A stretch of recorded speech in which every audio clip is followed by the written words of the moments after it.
aimed down my sights really quick for no reason, and I was like, what the heck am I doing? Like kind of confused at first, and then I was like, oh, it must be the trigger sensitivity on these things.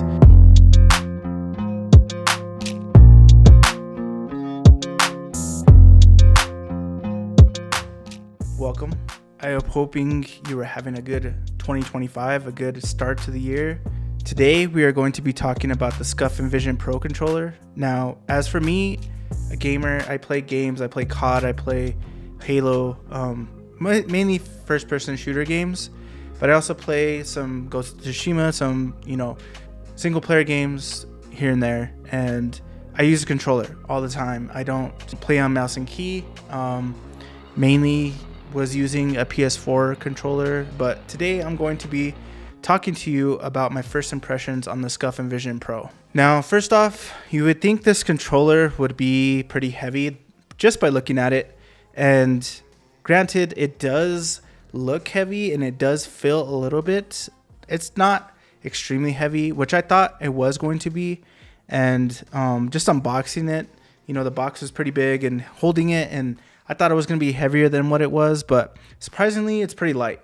And I enjoy that fact of this controller. And if you play PlayStation controllers, if you played PS4 or PS5, I do really feel like you'll feel right at home with this controller, especially because of the joysticks placement. Now, it does have the Xbox chip in it, so it does use the Xbox buttons per se. That's really like the only gripe that I think that people might have with it. If you're coming from PlayStation, you might have to get used to the Xbox controls. Other than that, it's pretty straightforward. There's, the layout of the controller is similar to the PS4, PS5, so I think you'll have no problem getting used to it. Now, talking about buttons, I will say that these are the most comfortable buttons I've ever had to press. It's kind of a weird thing to say. Generally, I think the resistance on the buttons are really easy to click. It has a very clicky feel and a very clicky experience.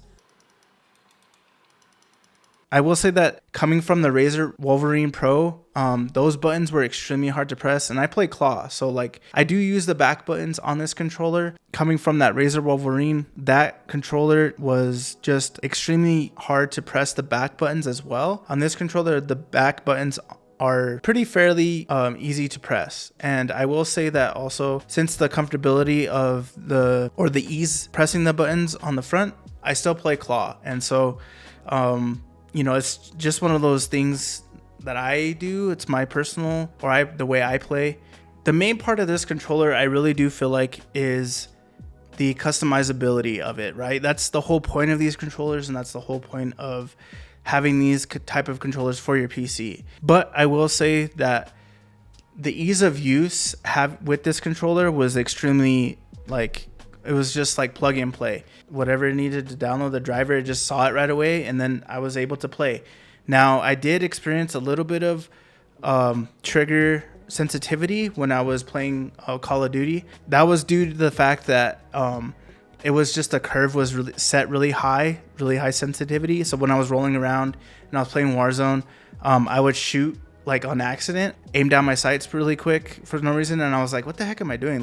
Kind of confused at first, and then I was like, oh, it must be the trigger sensitivity on these things. You have to download IQ. If you don't have IQ, you can download it, and then I think it just recognizes the Scuf controller instantly.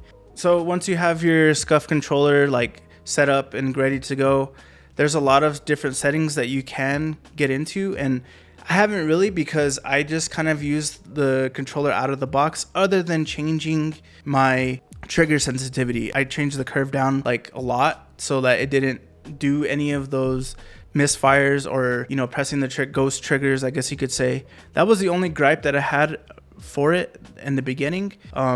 Nothing else really popped up right now.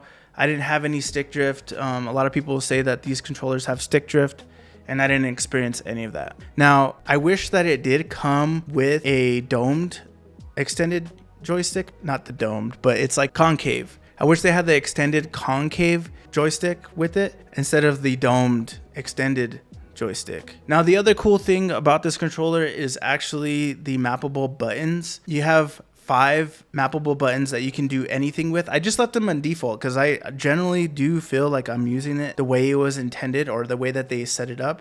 I just mute my game or my volume whenever I need to, and like I have a 2 PC setup, so if I just mute my game and I want to listen to a video or I'm like doing something else and somebody comes up, I just mute my game. I'm playing Halo. It's like so convenient. I don't have to go to my top.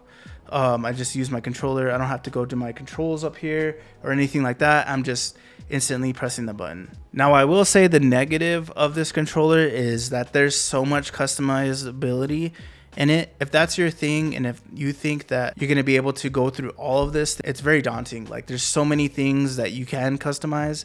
That's probably the only downside I would say, is that there's so many things in there. You can get really intricate and really dial in your controller. I understand some people will, and I generally do feel like maybe I will change things over time, as I go through it. But for me, sometimes I don't have enough time to do that. And I kind of just want things straight out of the box, ready to go. This controller definitely has that ability. Now, I generally will go over like the basic stuff of it. Like it does have the grips in the back, which I do really love. And it has like the extra buttons, I guess you would say. It has buttons on the side here. I mapped these for my D-pad, and I mapped them for left and right and up and down. I think it's up is on this one, and then right is on this guy. And then I also have this Control Freak thumb grip on it. It's on the regular size thumbstick right here, and then I also have the regular thumbstick on this side. And I just got the regular version because it was in stock at Best Buy. I really want to buy a faceplate for it because it's so easy to take. It's just magnetic. Like literally could take this off. I'd take this off, I guess. I have this thumb grip on there, but all you literally do is take this off. Now this might be a problem later on when this controller gets older. I don't think it will be though, but it might. And I generally do feel like it feels really good in the hands. Like it generally feels like it's solid.